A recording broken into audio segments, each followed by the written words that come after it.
Mbote bandeko balandi ya Canal King Télévision pe chaîne YouTube. Ah tozali na kati ya question d'actualité.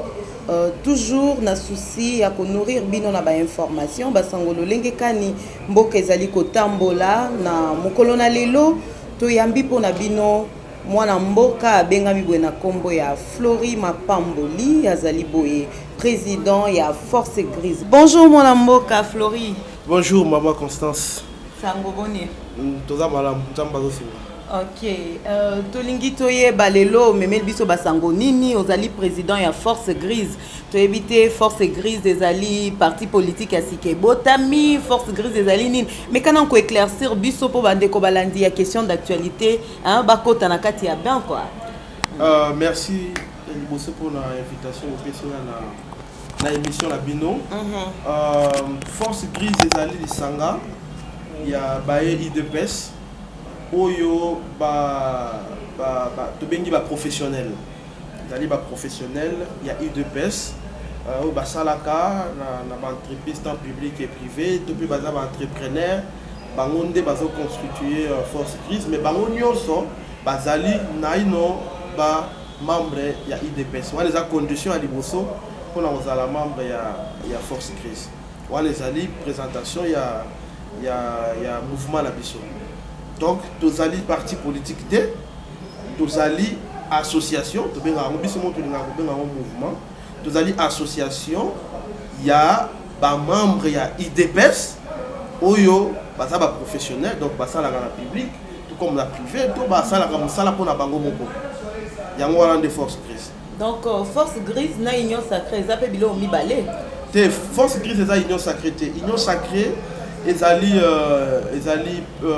plateforme gouvernementale ne balobi na français où le président de la République a sali pour sungaye a atambusa ekolo na ndenge longo bani kasi biso tozali na kati ya biso en tant que Force Grise tozali na kati ya union sacrée biso en tant que Force Grise tozali na kati ya IDPS yango wana moi bokeseni mokezali na kati wana. Donc bandeko nyonso ya IDPS bango ba adhérer na union sacrée c'est juste une partie. Non, IDPS ezali na union sacrée, c'est clair, il y a pas de débat.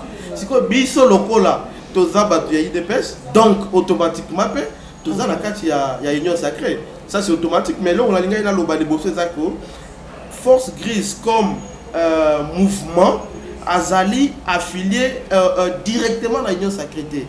Kasi azali affilié na IDPS IDPS azali affilié na union sacrée. Ok, tolingi toyeba na vision nini obo créa ki Force Grise wana. Alors Force Grise to créa yango poto créer tozala na pépinière moko ya ba cadre. Tolinga ki était parti na biso mboka na biso Congo azala na réservoir moko ya ba cadre oyo bazali oyo basalaka oyo bazana batanga bazana niveau de titre moko boye pour que bakoka ko servir mboka na bango. Et là on se to créer là qui union sacrée wana ezali po to sungape que bonne gouvernance ezala installer na mboka na biso. Et bien telelo yo bongo ya l'état misolo ya l'état biloko ya l'état ndenge ezali ko kamba meza to mona ki ezala ki malamu te. Et yango tolobaki biso pe na niveau na biso en tant que ba congolais to koki ko créer mouvement moko oyo et koki ko sunga à travers ba proposition la biso à travers misala la biso ndenge to sala na cadre ya Force Grise to koki ko sunga pe mboka ekende liboso yango to mona ki était to sala ki pe na droit en tant que congolais ya créer mouvement la biso. Alors et là mususu to lobai que tu sais que dit l'icône Etienne Tshisekedi azali moto oyo abunda pour to instaurer état de droit na mboka oyo et que combat wana faut continuer. Biso to juka ka voler wana ya bonne gouvernance état de droit ndeko lobby biso pe photo to faire vivre idéal wana oyo ya Etienne Tshisekedi wa Muluba to bunda tilelo banda to bunda ka pour être idéal wana ekoba na kozala ekoba na ko vivre pour être bâtonnier sur base société Tshisekedi azalaki na idée ya malamu idée wana ezala perpétrer na ba génération nyonso oyo kolanda. Mais eloko nini ezosala ete gouvernement etardé kobima gouvernement Sama Lukonde parce qu'il fallait na gouvernement oyo bameka ko réduire makambo ebele il fallait na lombangu déjà mboka et démarrer mais makambo nyonso etelemi stand by insécurité na est pendant que tango après qui serment na yeto yokaki que non eloko plus oyo ya telemela kezali kambo sécurité mais tisiko bazo boma batu na est bande comme sou bazo lela nzala Congo biso stoyebi ba situation réalité ezo le karakati ya vie sociale na biso mais pourquoi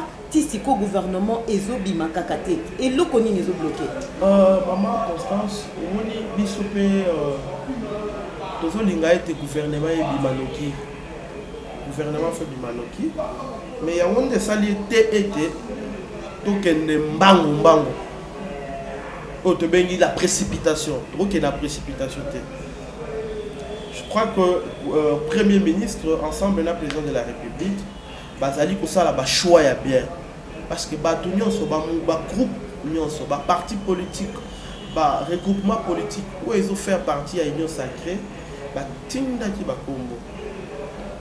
Ce qu'on a pas combo batindaki kasi président peut faire ponati premier ministre peut faire pona ata la lobby bon moto bino botindi oyo asala nini atanga classe nini est-ce que yiba na mbongo l'état est-ce que mutu oyo akoki vraiment ko sala oyo ce sont des questions oyo premier ministre faut amitona dans mon abatu bazo linga ba meka ko comparer biso pe na ba pays oyo izala de la France par exemple non toute la situation moroté.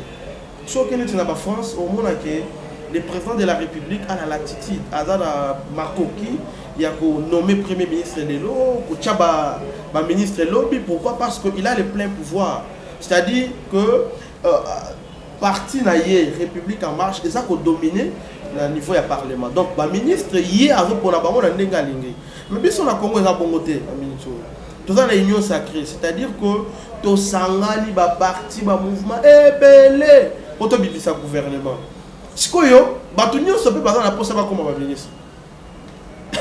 Batunyo se va dire comme un ministre. Parce que le président fait pendant. Faut ça l'arbitrage. Pas le bas, nani a dans la ministre, nani a dans la ministre traité. Il sala walandi amo ba sala. Mais bisonyo so, vous avez raison, bisonyo se peut était rapidement gouvernement était à la place pour que banda musala et résoudre les problèmes il y a pas congolais. Mais je crois aussi que bientôt là dans un bref délai, le gouvernement déjà en place, puis vous savez vous battre. Ah, toucher les cambaba ministre, tombito eba critères nino ebongi banamboka ba remplir pour base la ministre parce que les camboyo essayer tche ba nakati ya bulu yeke. Il faut à la député, pour à la ministre, to aux à la moto yebi ko benga ko tonsa batu na parti politique, le fait ya kozana sans froid ya koloba devant batu ebele. Donc les autres qui paient niveau d'études critères nini yango oyebongi vraiment banamboka boyoka bolanda ndenge président Flori Mapamboli, président de la Force Grise, aza kondimbolé la biso likambo. Bon, maman, au moins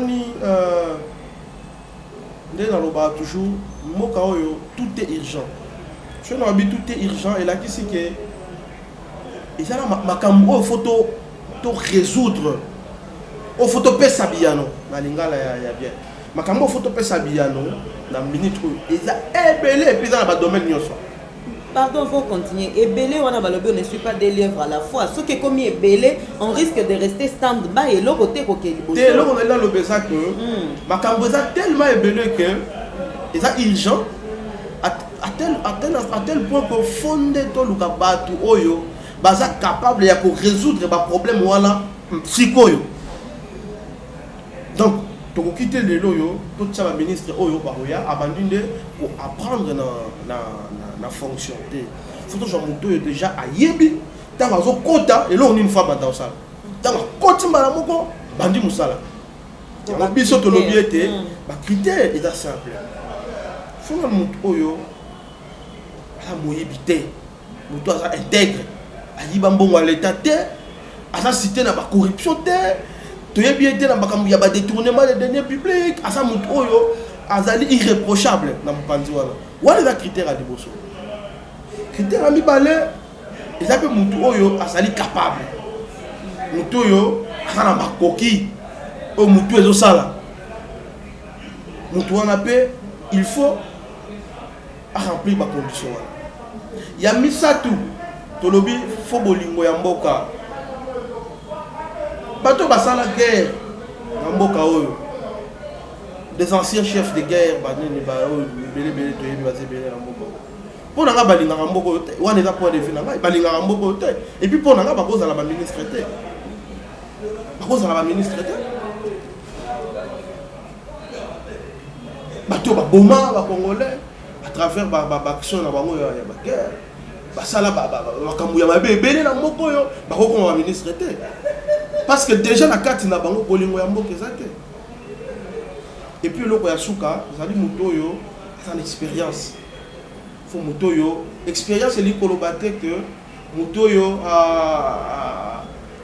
azali asala déjà moyi politique té Mutoyo ou dans la privée dans le secteur privé asala musala na dans le secteur privé bazuye aye ça déjà l'expérience outi dans le secteur privé a comme ministre aye na rigueur wala il y a secteur privé dans le secteur public pour les malambo ke liposo.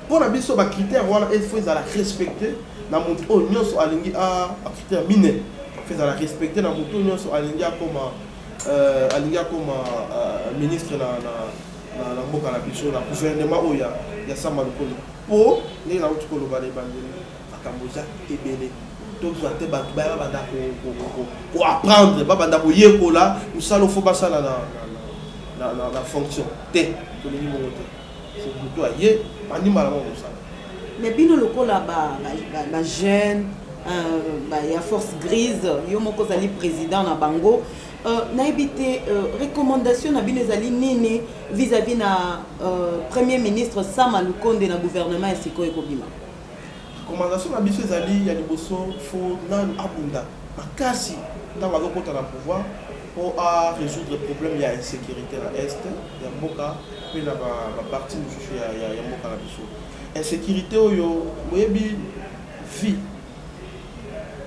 tukoki ko évaluer la valeur na route terroriste oyo baza ko servir dans la partie surtout la partie est ya mboka na biso il faut premier ministre ensemble na ministre ya défense oyo akotiama na ebonga na président de la république basala makasi po basilisa na biso na lubitumba oyo ouais c'est local liboso c'est très très important faut na nous battre bazala oyo bien mama okoki ozala olie na yo te ozala loko olia te ozala loko omela te mais ce olali na yo olali no calmement aux en paix ça suffit et ça déjà belé mais okoki te olie te ozala déjà na problème kolia ozala na problème de makambo ebele ya classe ya hôpital et puis makambo lisusu ya insécurité o banda su okima guerre ba c'est obeta na gauche na droite te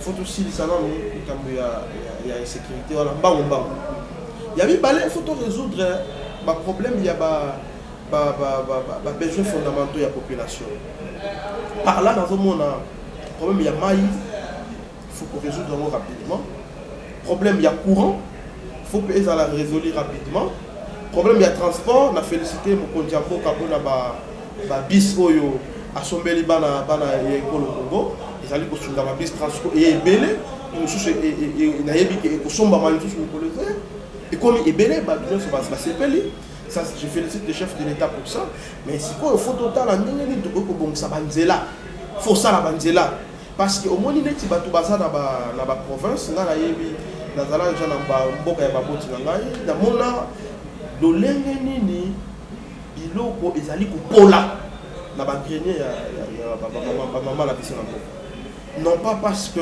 ntakoli yango aza te mais parce que moyen ya kolongola yango kuna ekoma na bacentre de consommation eza te nzela eza te donc faut kobunda ebongisa banzela nde ekosala ete décollage économique ezala effectif donc faut kobongisa banzela rapidement.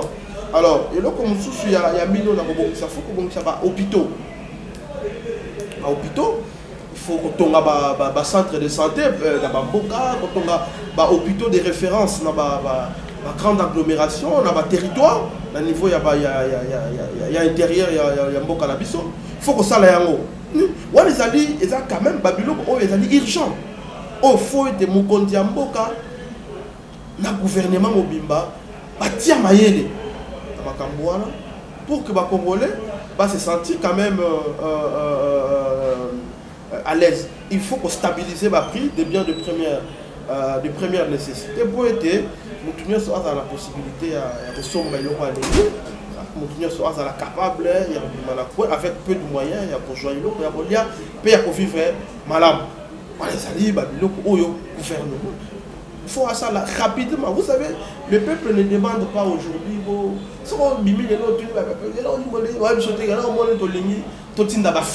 l'espace, explorer la planète, Mars. Le peuple a la courant, le peuple a bandela, embouteillage aussi là, tracasserie, Babylone pour la nuance, il y a Mickey. Le peuple a il y a un gros gouvernement afin que Mosika tout résoudre nos problèmes.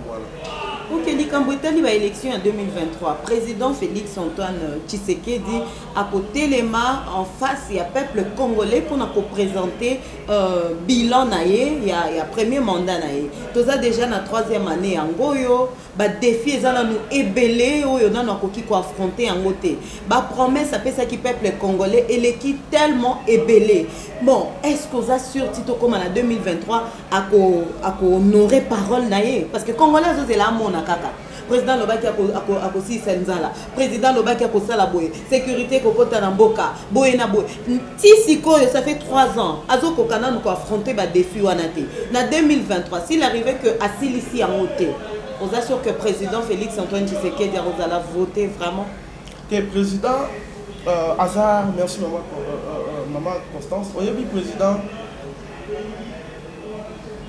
nous avons la chance hein. Et on a la président un petit peuple le la mission au ayebi passe la mission président Félix ayebi avec le moindre détail la souffrance il y a peuple congolais parce que yemoko a vivre yango ça c'est un atout que ce soit pour la président yemoko puis pour la biso ba oyo tozali to yazali kokamba na ekolo mobimba ayebi et le président à promettre à Balamboka, à promettre, il a qui était Tolonga, Bobola.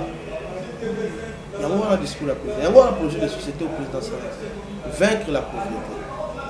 Tolonga, Bobola. Il y a un moni et l'oyo. On a un discours, il y a le président de la République, à terre que faut comme à niveau Oyo, Mabele, Bilanga, et les cas. Matière précieuse. Diamant, cuivre, oui. Et là, qui c'est déjà limite na yango. Photo que na bilanga. Bilanga ne peut s'abolir.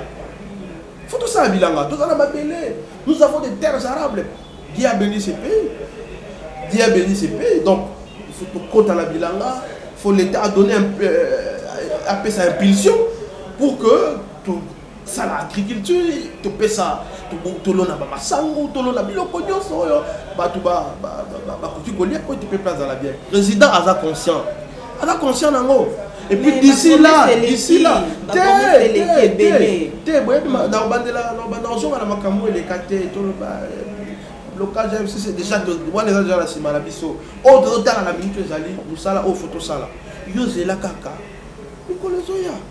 Nicolas Zoya, Tito comme en 2023, le président de la République a poussé la Makambo et Congolais va pousser là. Tu le dis que Congolais a comme le col un occidental, le col occidental va vivre à déjà tu ressens la un pas. Tu ressens la un pas, tu ressens la point A, puis tu comme la point B. Ok, merci beaucoup. Petit à petit, l'oiseau fait son nid. En tout cas, comme tozo kende kochité, tozo kende presque nasuka. Il y a émission nabiso pour un rappel, tozo na kati ya question d'actualité. Question d'actualité, c'est une église au milieu du village. Ndenge katolo bakabandeko balandi question d'actualité. Tebe te boza ebele parce que toza na abonné ebele, pe bolanda kabiso ebele, toza wana téléphone nabiso numéro nango est affiché na bas, il y a écran nabiso bolemba te kotinda biso ba message na bino, tozo ya ba suggestion na bino. Mokonda lelo to yamba ki pona bino président ya force grise nakanisi mituna na bino ezwi biyano na mokolo na lelo na intervention ya président Flori Mapamboli. Président na évité est-ce que likambo kobaki sezali avant que to souki cette émission na biso mokolo na lelo lo pasuka na lobezaka que bandeko na ngai ba congolais ngape na congolais loko abino biso nyonso courant ekendaka mai ekendaka, c'est-à-dire biso nyonso tozo vivre passe au tout ça dans mon Congo, passe au tout pendant 50 ans, 32 ans, il y a beaucoup, 18 ans, il y a Kabila, 50 ans, il y a Union son bloc, ça les 50 ans, passe au tout dans le lot, yo toujours mon compte Mboka, président Félix Tshisekedi, oh yo, ayebi passe na biso, to peut ça chance, to accompagner. Qui peut être dans des parti X, parti Y, parti Z. Biso no surtout sangala lokola mutu moko. To sunga mukonzi ya mboka po ete mboka la biso kende liboso. Tant na zo ba to sangala, eza ba bilo musu eza simple photo salaka, esika to vandi. Ndeko tango zo matiti na yo, ba déchets ménagers na yo, okebwaka na mai o eza mupanzi, ndio bwaki na balabala, o sunga pe mukonzi mboka te, o sunga ba autorité ya ville te. Mboka ke liboso ndengwana te. Donc biso nyonso tous les locaux photo sala comme boka la biso ke liboso yango mutu na mutu sika zali asala oya kokiko sala po ete Congo oyo biso tozelaka ekoka kokisama elongo na mokonzi ya mboka na bakambi na biso nyonso oyo bazali esonga biso na remercier pe maman Constance pour l'invitation na remercier pe bandeko nyonso balandi biso et la cirque to kutana surtout. Merci Mingi, en tout cas, vous likez, vous partagez, vous s'abonnez à la chaîne Nabiso Canal Kin Télévision, vous s'abonnez massivement parce que tu l'invité qu'au serveur Bino, tu es toujours là pour nous couper Sabino Basango Yamboka, le linkani politique Ezako Tambola. Merci na confiance, bande de Kobalandi, ceux qui vous s'appellent na émission Oyoboloba. Merci na Yves Eloi la Mobalia Belti. Bonne suite.